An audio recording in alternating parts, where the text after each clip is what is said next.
episode of Better Habits podcast, and we have an amazing guest today. I'm so excited to introduce Donita Brown. Donita, thank you for being on the podcast. Why don't you go ahead and introduce yourself?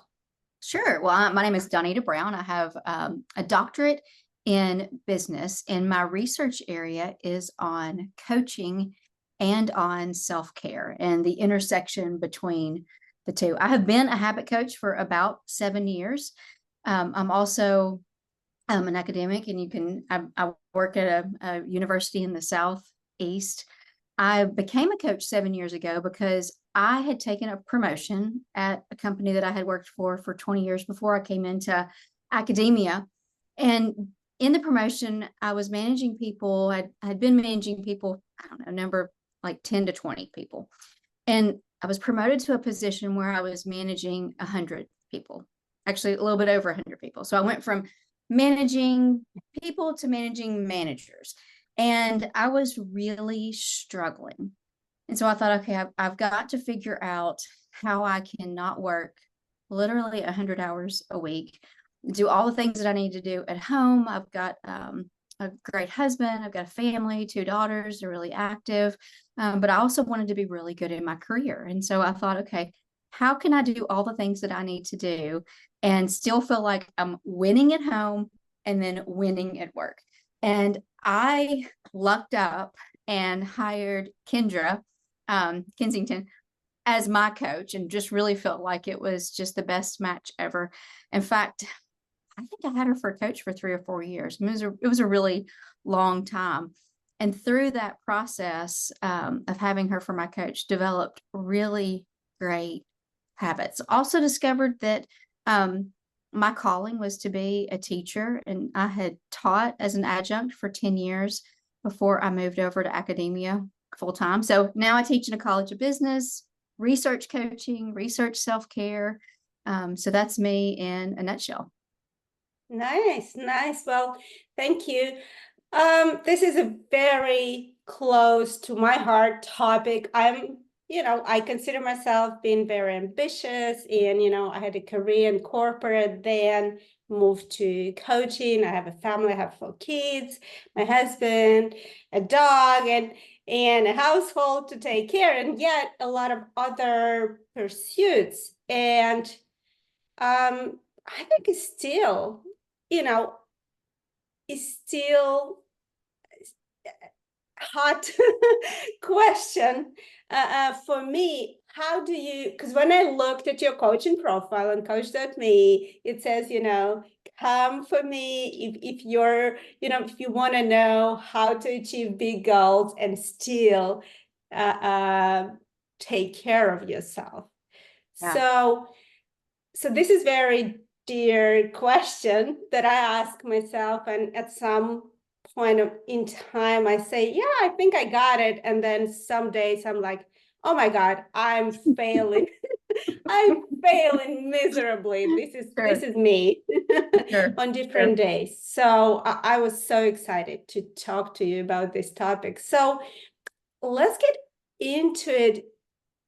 I don't know, let's start with maybe a bit simplistic question, but like, what is the number one thing? What one, like me, who is ambitious, but still, don't want to be the singular focus, so still want to take care of themselves, don't want to end up with, all sorts of troubles, because we know going after the big goals, you can end up in a very dark places.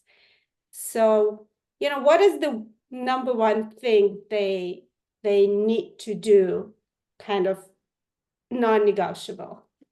So the foundational thing is know what's most important and do the most important things. You can't do everything on your to-do list. If we all compared our to-do list have probably 100 or more things on them. You can't do all those things. What I have found is that most people can get about 3 high priority things done a day. And so you have to identify what is most important to do every single day, and you do those tasks. And so once you develop a habit of prioritizing, I mean, Sometimes as a working mom, my most important things are taking care of my children for the day. It's not work. Sometimes my most important things are making sure that I get enough exercise and get enough sleep. Sometimes it's all work focused. So it's really being able to understand what is most important today. Once you have figured out and once you feel secure enough in saying, okay, I know exactly what is most important today, then you can move on to setting your big goals, and figuring out what you want to achieve big picture. And I would say that's where habit coaching, I think, helps the most. It's developing those daily practices, those rituals of saying, I'm going to do this every single day. Every single morning before I start work, I'm going to say, these are my 3 most important items to get done a day. Once you've got that set as the foundation, then you can move to some other things. I have an assessment that's based on my doctoral work, my dissertation, that helps you figure out what areas of your self-care are lacking based on research, your self-care agency and different domains. And we can talk about that a little bit later. But really, it's the basic blocking and tackling. You need to have those really great habits set up to know what is most important. Yeah, no, I couldn't agree more. If I can add to that, I think this is definitely number one. Like my number two thing is the ability to say no. And again, maybe that's my maybe that's my weakest point, but kind of maybe they go hand in hand, kind of. Well, when you say yes to everything, you're saying no to a lot of other things. I had a student this morning that came into class, and I teach a couple of early morning classes at the university where I work. And if you get so many absences, you automatically fail. And if you get 5 absences, and an absence also means you're more than 5 minutes late, after 5 of those in a 16-week period, you drop a letter grade. And he came to me after class, and he's a student that has been habitually late. And he said, Dr. Brown, I'm so sorry. I had a friend call me. He had a flat tire.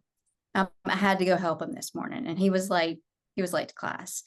And I said to him, you're saying yes to everybody but yourself. You have sacrificed your own personal success, your foundational success in this class, because you don't know what's most important to say yes to. So I think it goes back to those. I have to be crystal clear on what my 3 priorities are for the day, because I have seen when I have 10, I'm saying yes to everything, and I'm saying I'm not prioritizing well. It's really being crisp on being able to prioritize and say, these 3 things are the most important things that I can do today. So yes, and being able to say no to the things that, oh man, that sounds like a really great idea, but it might detract me from my goals. It might detract me from what's most important. There's never a shortage of good ideas, but it's really important to know which ones are the best to say yes to. No, absolutely. And say no is just hard from so many perspectives, from this kind of new shiny toy syndrome, or people pleaser syndrome, or just being a good girl syndrome. Like Right. you can Right. fall in so many traps. So I guess it's like having your priorities and then building that muscle. To me, it's a muscle of saying no. Absolutely. It's a habit. Yes. It's just getting comfortable with it. It's just I'm still learning, Sure. way a long way Sure. to go. Sure. I have found with the clients that I have worked with for habit coaching that just asking them first thing in the morning, whatever their morning is, what's your top 3 priorities for today? What are you going to get done? And then checking in with them later in the day to say, how did it go? Not did you get it done? Because our priorities sometimes change. I mean, the dean of my university could walk in my office now and completely change my priorities for my workday. And we have to be able to adapt and know when that has to happen, and those things do happen, or when we have to have the conversations to say, yes, I can do that, but it needs to be tomorrow. And some of that is the habit of saying, okay, I know what is most important in my life. And then coupled with knowing what your big goals are. And like you mentioned, like if we say yes to everything, we are never going to accomplish our big goals in life. We have to be crystal clear on what we can say yes to and what we can say no to, or what we must say no to, really. Yeah. Yeah, no, absolutely. I love it. I recently read, it just finished, it just been published, the new book of Cal Newport on slow productivity. Oh. It's a very appealing concept to me, slow productivity, 3 principles, take fewer things. It very nicely ties into the 3 priorities and not more, work at the natural pace. So Mm. kind of at your energy levels, at your seasons, be natural, being in touch with your body rhythms, body periods and whatnot, and then the third is obsess on quality. So focus on quality work. And it's a nice book, but it's one concept is particularly corresponds to what you just mentioned. When people ask you to do something, when you have your list of priorities clear, you can say, yeah, I can take it, and just put it at the bottom, saying, yeah, look, I'm working on these things. You're asking me to do this, no problem. It just goes at the bottom. That's right. Right. When the time comes, yeah, I'm gonna do that. So I highly recommend the book, because I love Cal Newport concepts. It very much kind of contradicts what the current society tries to push us towards, this kind of short, quick, urgent, urgency kind of issue, obsess about more culture, the hustle culture. Now he's steering us towards the deep work, his book about deep work.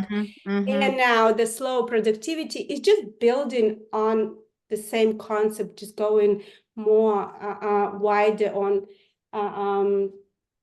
the same concept, just going on deeper and wider, I guess. So highly recommend that book. Now I wanna steer towards the research that you did, because it's a beautiful research, and it just proves that habit coaching works, that Yes. this method is proven to be working. So please tell us a little bit about the research that you did and the results of that research. Sure. So I do research with a research partner. So it's not just my research, but Dr. Morell, Dr. Nina Morell and I did some research here in the university where we work on our graduate students. And we tested out a coaching model called the MB coaching model. And it's really a 4-pronged approach, if you will. So if you think about a box, one side of the box is getting our students to understand how habits are created. And so we created a small video for them to watch, short video. Then we tested out the model with 3 types of coaching. One being a Zoom 30-minute session with them. It's more your traditional type of coaching. The second was group coaching. So we also used group coaching. And then the last part was asynchronous coaching that we used with Coachdotme, which was that habit check-in of, hey, did you do your habit today? Helping students have that accountability partner to help, I would say, prop them up, just to remind them that, hey, I'm here for you. You said you were going to create habits, and that's what this research study was about. It was testing out the model first off to see if it worked, and then to see if it actually yielded results. So the students actually created habits. And what we found was it worked. And it was kind of fascinating results. They liked the coaching. They preferred slightly more, not a lot, slightly more, the in-person coaching, but they also liked the group coaching and the text-based coaching. Now, not part of this study, but what I have found in my own personal practice is the text-based coaching works really well for busy people. So people that don't want to have to schedule an hour to talk to somebody, they want to use it on their device when they can, when it fits into their day. And so we found that coaching worked a little bit better for older students, which we thought was kind of fascinating because it kind of further confirmed what I was thinking, but had not researched that it worked for that, busier type of person that might already have a family, have a demanding job, and then it's getting a graduate degree. But the study was really interesting. We did this study for a number of weeks and really found that one, the model worked. So if you want to develop a habit, you kind of need a multi-pronged approach. You don't just need to say, I'm going to start eating better. You need to be able to, one, say, I'm going to eat better, and this means X. I'm going to eat breakfast every day. So it's a small, manageable thing that you can do and you can measure. So if I say I'm going to eat better or I'm going to become healthier, I need to quantify what success looks like for that. The second was talking with somebody about it. So that in-person coaching session that we offered was helpful. And it was helpful because it established that accountability partner.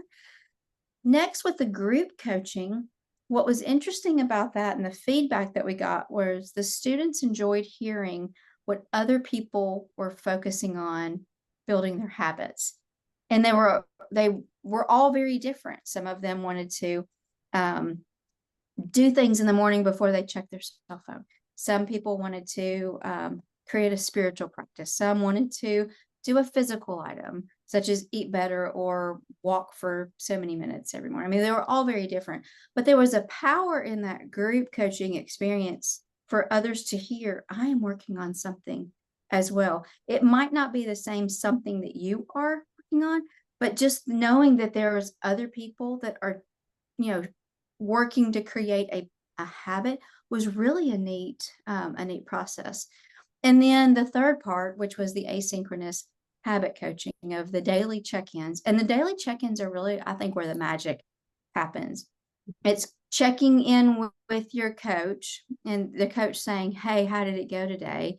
And not from that, like, I want to know if you succeeded or failed. It's not that. It's how did it go? Because if it didn't go well, should your habit be adjusted? And we had a couple of things happen. One, some people achieve their goal so quickly and were able to create the habit that they started habit stacking. So they said, I'm going to read one page a day in a book. Let's, for example, that one page a day went to, I'm going to read a chapter, or I'm going to finish this book by the end of our coaching engagement. And so that little bit of achievement fueled more achievement, which fueled more achievement. Conversely, what we found was that some people settled on a habit and then they thought, I'm really not passionate about that habit. And so they wanted to change the habit. And that's great too. And some of those changes happened after they heard what other people were doing. And they thought, yeah, I picked this habit, but I don't really think this is really the one that I want. So I'm going to change it. And I think that's a beautiful thing too, is the changing of the habits. During our coaching engagement, we had very few people that actually disengaged in the coaching. Most all of them were highly engaged in the coaching, which was kind of interesting because it was something else that was added onto their day, but they didn't seem to feel like it was something else that they had to do. So we're continuing this stream of research. We've got some other work that we are doing in this area. I will say that we started with a self-care assessment with these students so that they could take an assessment and figure out what part of their life they felt like might have needed the most work. And then they picked a habit. We did not guide them in any way on what habit they want to pick, which is a little bit different from the clients that I pick up. Usually when I pick up a coaching client, they come in, they have something in their mind that they want to pick. But this was where you create a habit and you can create any kind of habit that you wanted to. So there was a lot of freedom in that. But we have more research that we are going to do, and we'll continue doing as much coaching research as we can. No, it's fascinating, and I think, a couple of points I want to kind of zoom in on this study. One is, I really love how you say that it's not this kind of, did you do it or did you not do it? It's much more than that. When you working through Coachdotme or through what you did, is more the interaction. How did it go? Or exploration, asking questions. And I think that's where there are a lot of services out there that are kind of automatically where you check in, and if you don't do, you have to pay money, or if you do, you get those kind of achievement, kind of gamification style things. Those are all good, but I think it's not enough. What you just described, this is beautifully demonstrates how having a real coach on the other side, a real human being who is able to be there with you through this journey, ask those questions, help you modify if necessary, help you celebrate, help you empathize with you when you fail, and not just giving you reward or punishment. I think this is how you describe, this is where the strengths of having a real human, a real coach on the other side is, compared to all the mechanical, automatic or AI things. Yeah, What it's would you funny. say? It's funny that you mentioned AI, because I am a proponent of AI for a lot of different things, which you might think would not be the case being a professor at a university, but I think there's a lot of uses for AI. And I think, yeah. I mean, lots of uses. But I will say there's something nice knowing, and I know there was something nice when I was using Kendra as a coach, knowing that it was a person who cared and was there for me in a supportive manner, and not in that "did you do it" manner. And when I pick up a new coaching client, one of the first things I tell them, and I try to repeat it a couple of times, is this is a no guilt zone. So if you say this is what you want to accomplish today, if it's a productivity client, if you want to accomplish this today and you don't accomplish it, my job as your coach is to help you figure out what happened and help you think through what you can do later or next time so that you do, or acknowledge the fact that your day fell apart. I know there have been some times when I have set my 3 priorities for the day, and then I have a call from school and I have a sick child. Well, everything stops when you have a sick child, or something at life happens. And so having that person that's there that says, okay, so what are you going to do tomorrow? You've got these 3 priorities. Maybe you did 2 out of the 3. Maybe one of them really just wasn't that important. But I think you can't downplay the importance of having a skilled coach. And I think, for, like you mentioned with the apps in there, I'm sure there's lots of great ones out there that will either punish or reward you. And I've used some of those. Actually used some of those with my dissertation. I needed to write so many pages a day, and if I didn't write so many pages a day, it was gonna charge me $5 or something. But with coaching, having a coach that knows how to ask questions in the right way so that you come up with the best answers for you, and doesn't try to just give you advice. That's one of the common misconceptions is, if you hire a good coach, and I would say Coachdotme has great coaches, they're not just going to say, this is what you should do. It's really, how can we support you and find out, in a more reflective and asking the right questions way of, so that you can come to your own answer, but be that thinking, supportive accountability partner, if you will, but in a supportive manner. Yeah, no, 100%. A coach is a partner. It's not, It's not a mentor, it's not a teacher, it's a very, I think at this point we can quite clearly define a coach as really being that partner who is there for you. Now, sometimes a coach can offer, if a coach has the expertise in a particular topic, a coach can offer a number of proven solutions or can share their own experience to support or to give you some clues. But then ultimately, the main goal of a coach is to support, to ask the right questions, to help the client to arrive or to come up with their own answers. Now, the best coach is the one who can give you that, right? So fully agree with you. And then the second point that I want to kind of zoom in from your study is this combination of various modalities of coaching. And I think they are beautifully work together. I think each of those elements has their own unique benefits. I mean, one-on-one, like we're talking right now, I'm a very visual and kinesthetic person. So for me, chat coaching without any sort of this sort of visual kinesthetic, interaction is hard. So I often offer my clients have a complimentary call, or down the road, one or a series of such calls to complement chat coaching or asynchronous text-based coaching.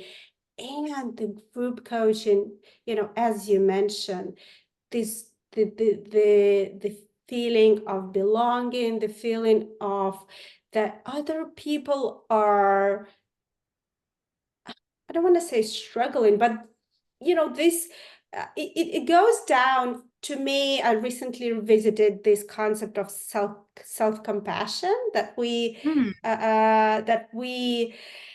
often lack, which is based on principles of that we're human, meaning that we're imperfect, and these feelings, this watching social media, watching all those YouTube videos of people achieving great things gives a lot of inspiration. But at the same time, it creates often the feeling that, oh my God, all these people achieving all these great things and I am falling behind.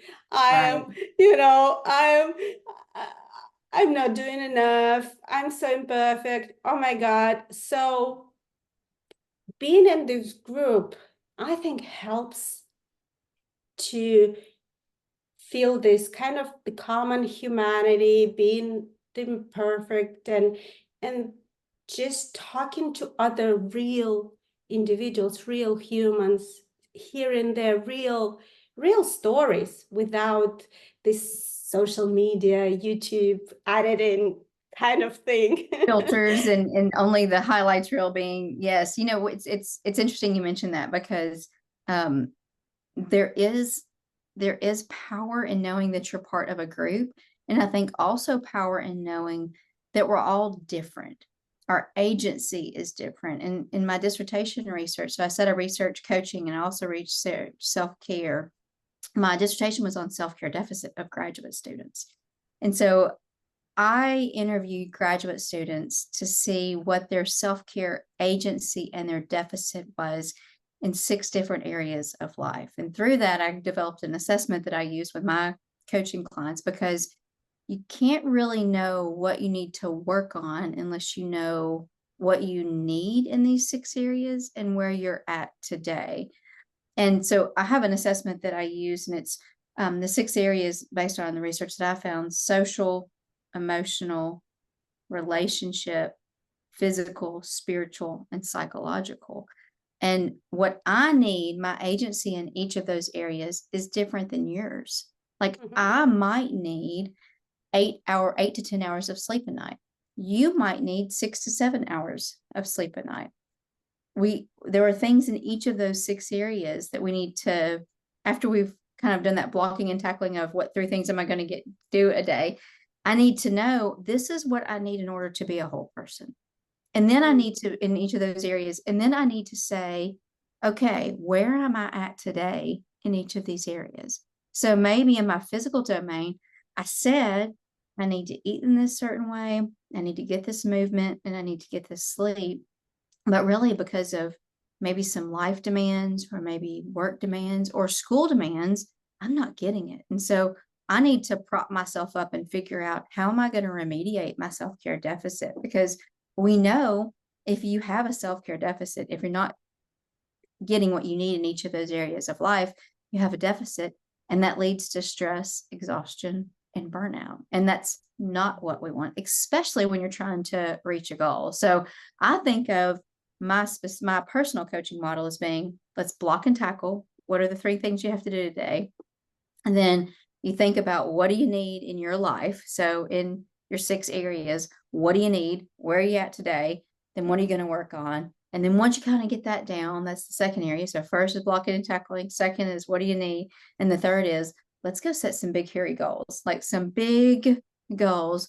What do you want to do? You want to go back to school? Do you want to write a book? You want to run a marathon? You know, what are the big things that you want to do? Because you've laid that good foundation. You know, just saying, I'm going to accomplish this big goal will possibly lead to stress in your other parts of your life if you don't have a good handle on you as an entire person. Yeah. No, it's totally true. And I think it's and again, maybe I'm projecting here, but I think it's a struggle. Like, it's often, or at least it feels like it often a conflict. So Sure. the self-care, the domains, the 6 domains that you mentioned, no, absolutely. And those are the physical, the emotional, and all the others.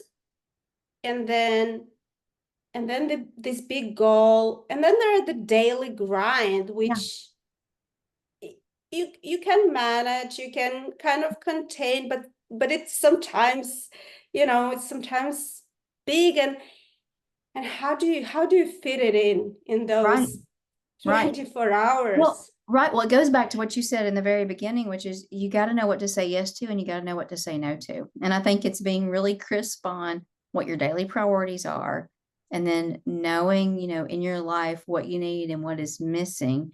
And then when you decide to set a big goal, it's how will you appropriately fit it in to your day? Let's say it's running a marathon.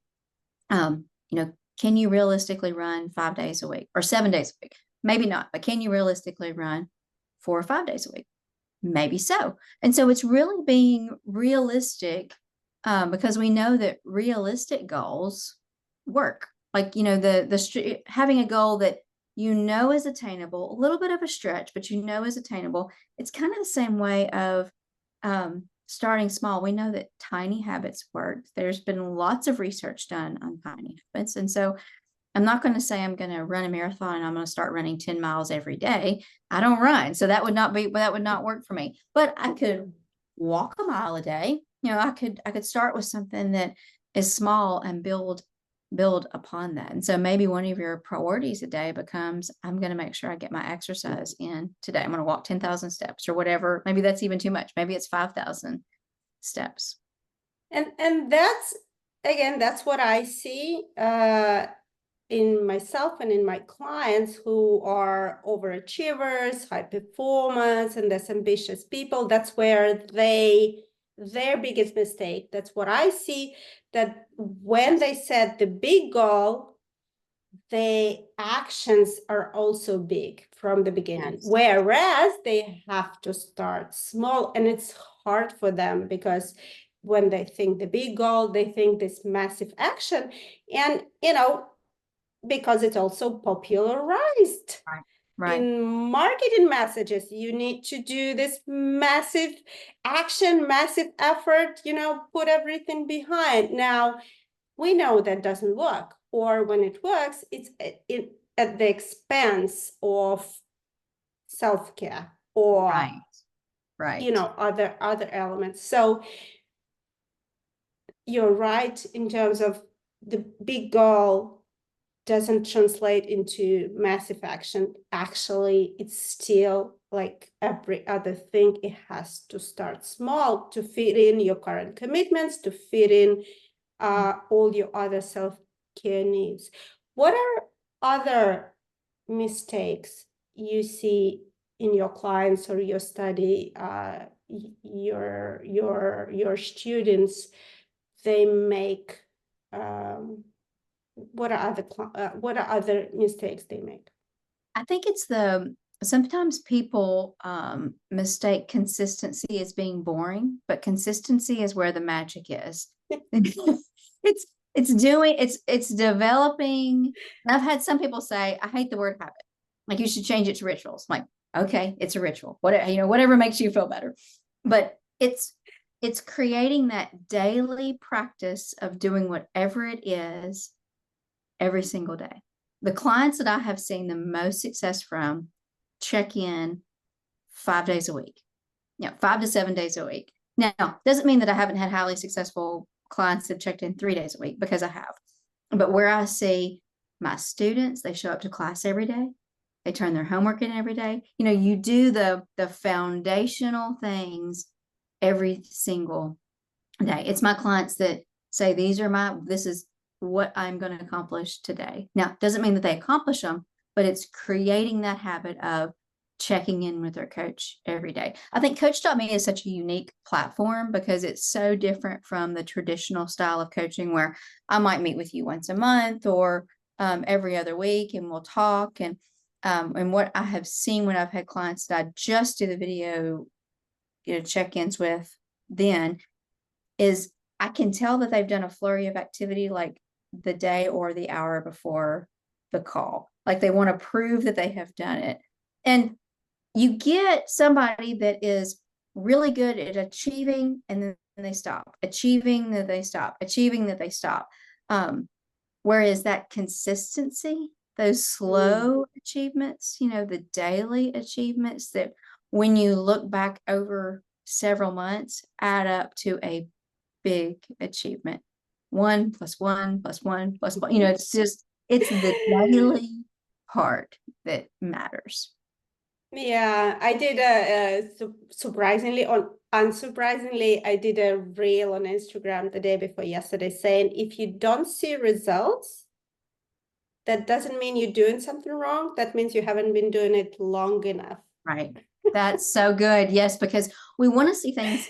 We want to see it like in a short period of time. But if you expand your horizon, it's amazing the difference that happens if you'll just start today, start small, be consistent. Consistent might be boring, but if you just do it every day, it's amazing. Yeah, well, I guess, you know it, I know it, all the habit science tells us about it, but then you turn into, again, and I'm not demonizing YouTube or social media or anything, but when you turn to it and you look, you see shortcuts. You see people showing, oh, I was this, and then 30 days later I'm like this.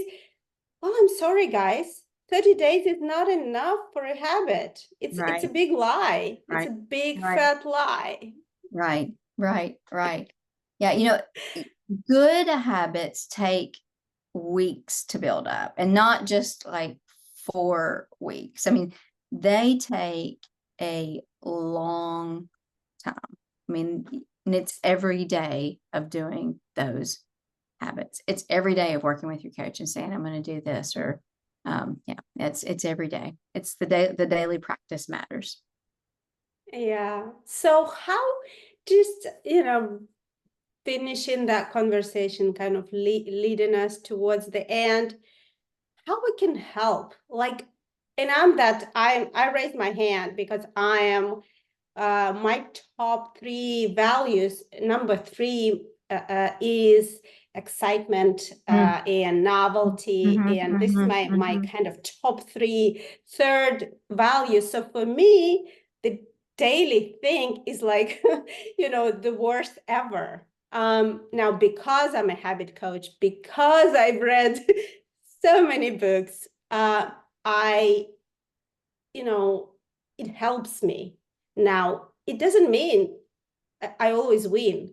I Right. think for me is the number one reason I fail, because at some point it becomes too boring, too dull, too kind of monotonous. So how can we help people like me? Yeah. How can we um how can we help people continue to do the work until they see result, knowing that it will take days, weeks, or sometimes months? Yeah, it's a great question because I think we're all different, and what might work for you may not work for me. And so, if I were your coach, I would say, well, what has worked in the past? Like, what have you achieved that you have stuck with long enough to get past that boredom? Mm-hmm. And I think that's the first thing. Second is knowing what you are motivated by. Is it rewards or is it punishments? Some people need to say, I'm going to do this for 30 days. And at the end of the 30 days, I'm going to go buy myself whatever, for me, it would be like a nice new handbag. Like I love purses. So after I do this for 30 days, my treat is going to be a handbag. If you ascribe to the rewards, if I know I'm motivated by rewards, I am not motivated by rewards. Rewards do not motivate me in the least. I am motivated by punishment. So it's really knowing like if I know if I have to pay money because I didn't do what I said I was going to do, like that motivates me. So when I work with a client, that's the first thing is what has worked well for you in the past. And then what motivates you? Punishments or rewards? And then I would typically work with the client and say, okay, so we know what's worked with you in the past. So then we find out punishments or rewards, and then set up and say, I would even put it in my Coachdotme platform and say, okay, I know this is what they want to work on.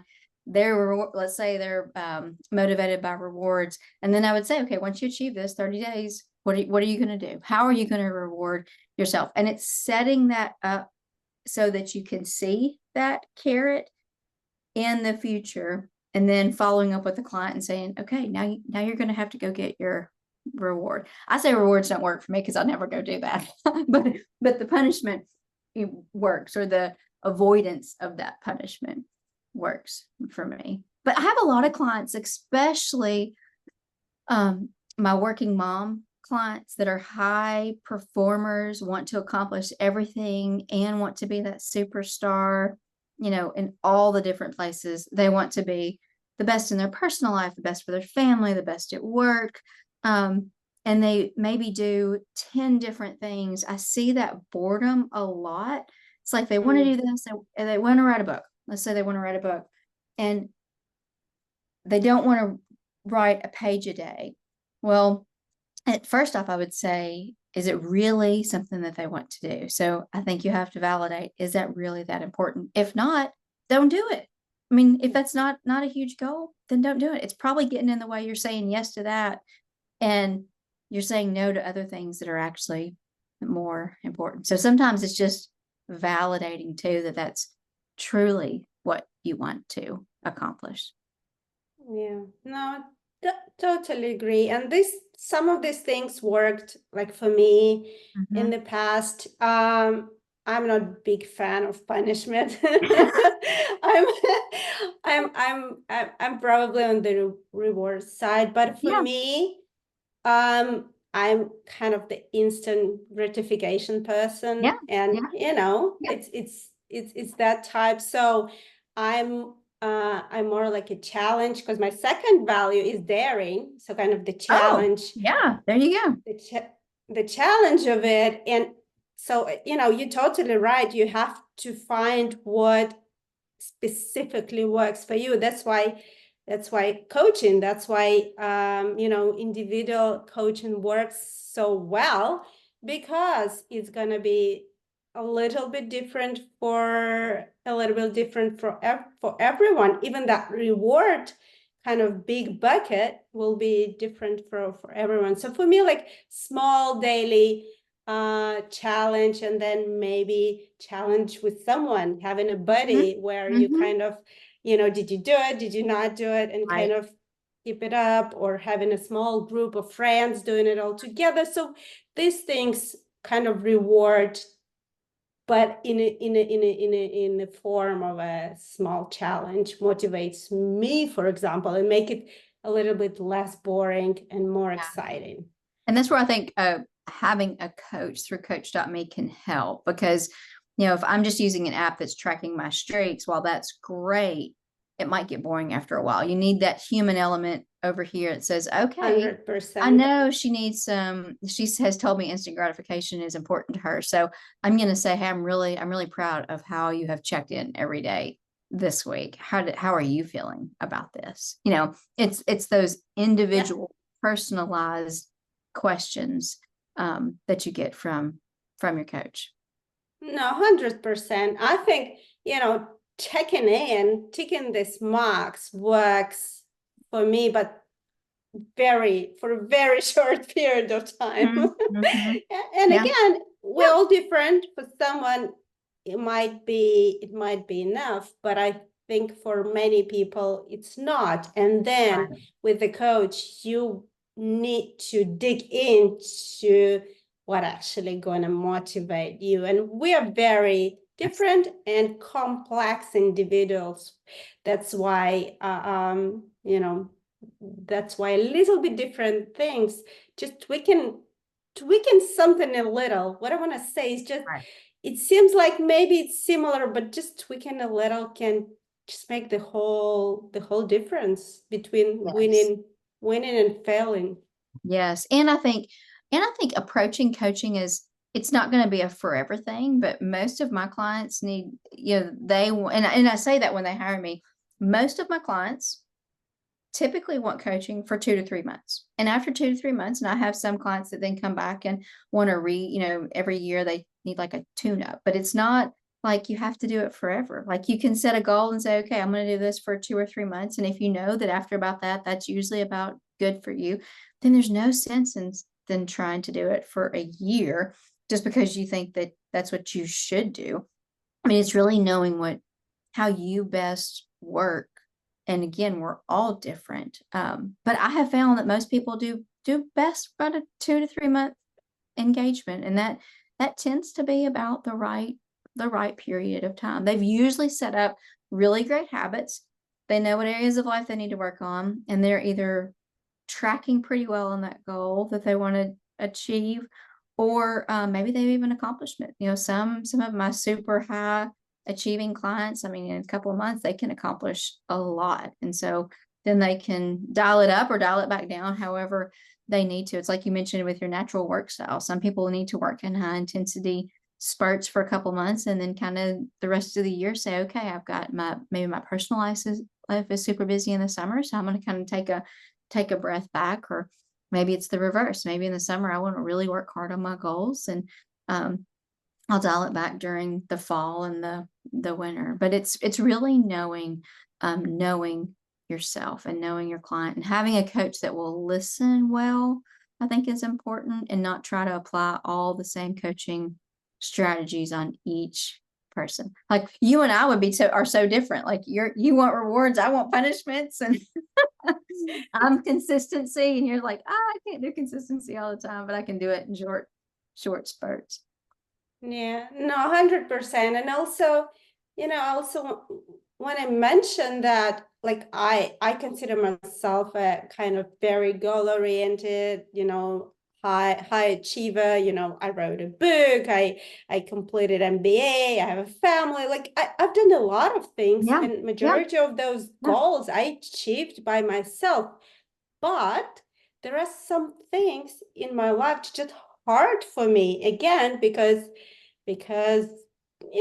different reasons.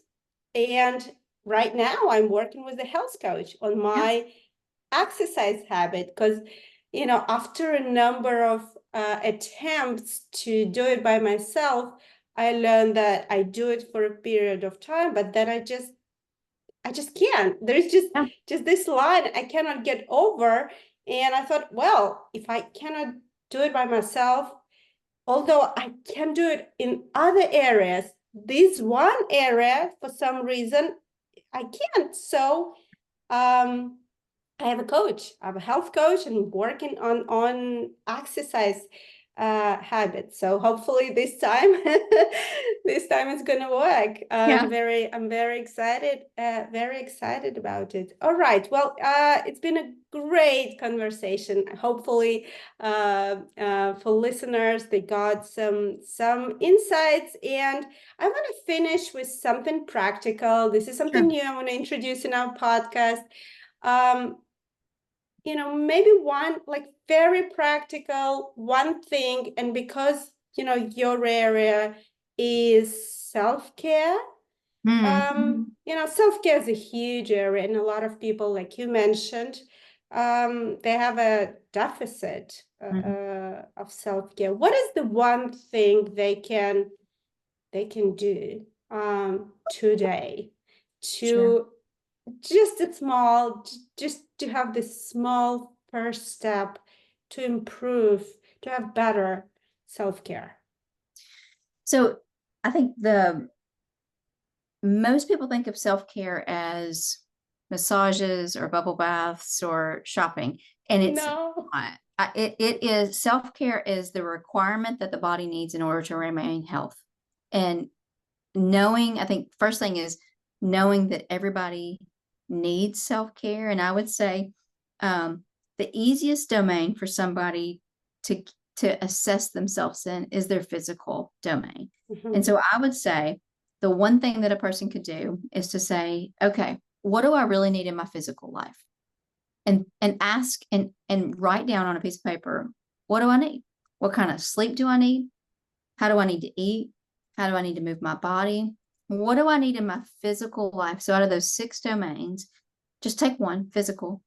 What do I need? And really in an honest way, think about that. For years, I'll give you an example. For years, I tried to get 5 or 6 hours of sleep a night, thinking that that was optimal for me. It's really not. I need 7 or 8 hours of sleep, really more like 8 hours of sleep. And so when you're honest with yourself to say, this is what I need, write down what you really need in your physical domain. Again, how do you need to eat? How do you need to sleep? How do you need to move your body? And anything else that you would put in the physical domain. And then ask yourself, how are you doing? And get a true picture of how are you doing today in that. Am I really getting the right amount of sleep? Am I really eating the way that I need to? And am I really moving my body in the way that I need to? And then after you've said what you need, figure out what you're doing today, come up with a plan and say, okay, if I'm really not getting enough sleep, probably one of my priorities today, one of my top 3 needs to be, I'm going to go to bed earlier tonight, or I'm going to sleep later in the morning if going to bed earlier isn't. So I would say the practical advice is survey yourself in one of those domains, not all 6 in one, create a plan and then work on it. Great. I think this is a great place to remind our listeners about our program that will launch at the beginning of 2024, Better Daily. And it very much focuses, well, it has 4 domains: body, body, emotions, mental, and connection. So four domains, and we going through 48 keystone habits in, divided into these domains: sleep, food, evening routine, morning routine, going to bed on time, 48 keystone habits. So this is self-care, really. So Right. I really invite our listeners to check out this program. It's a great way to do this. This is kind of checklist. You can go through those 48 habits and assess, exactly like you say, assess yourself, do I go to bed consistently on the same time? Am I switching off my electronic devices 2 hours before bed? Yeah.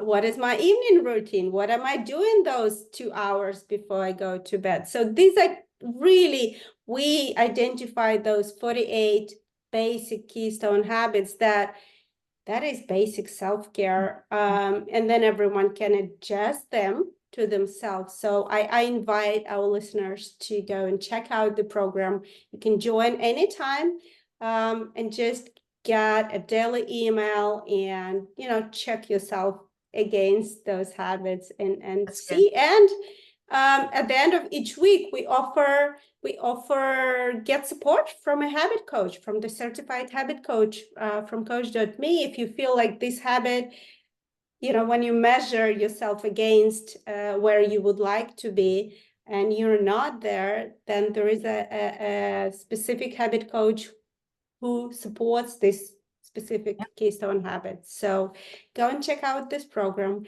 And with that, Donita, thank you so much. It's been a pleasure. And hope to see you again. Yes, thank you so much. Thanks for having me on as guest. Take care. All right.